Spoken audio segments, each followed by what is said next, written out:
John received a tax refund of $900.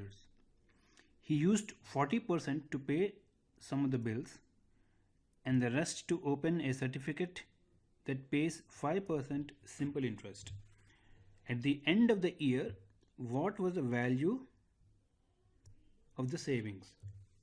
So let us try to understand this question about $900 was received as a tax refund. 40% was spent to pay bills.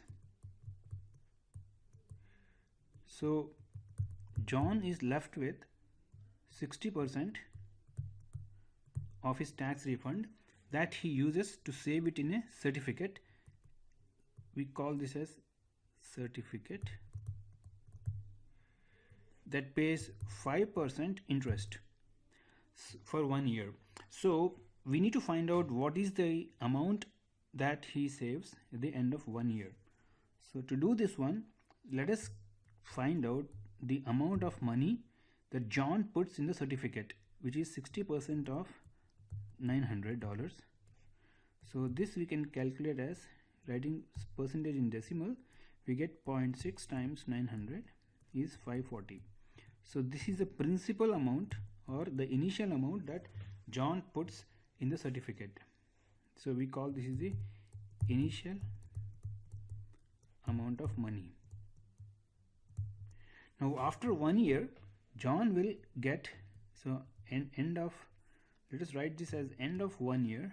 So end of 1 year, John will receive his own initial amount of 540 plus some interest. So that interest is 5% into 540. So this is the amount that he gets for keeping the certificate of deposit in a bank.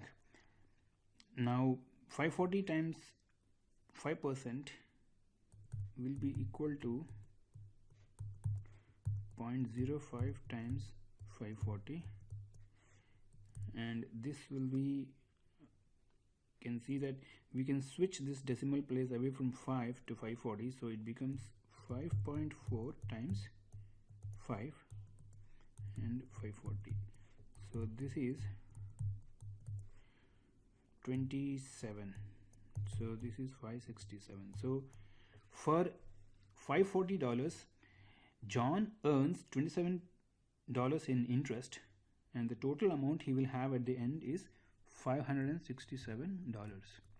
So in this question, there is nothing hard. Only thing is you need to understand and interpret the word statement or the problem to get to setting up an equation and then finding out the amount.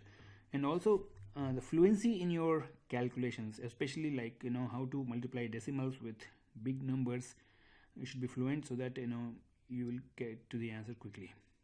So here you can see that instead of using a calculator, we simply move the decimal place away from this and then we moved it to the 540 so that it makes it easy, because it is especially easy to multiply numbers that are either one decimal or no decimals.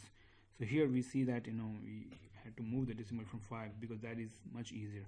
So using these kind of approximations and quick fast operations on these numbers helps us save time and spend more time on those problems that requires more time to solve because they are more complex. So this is the answer we got. So we get 567 as the total amount of money he gets at the end of 1 year.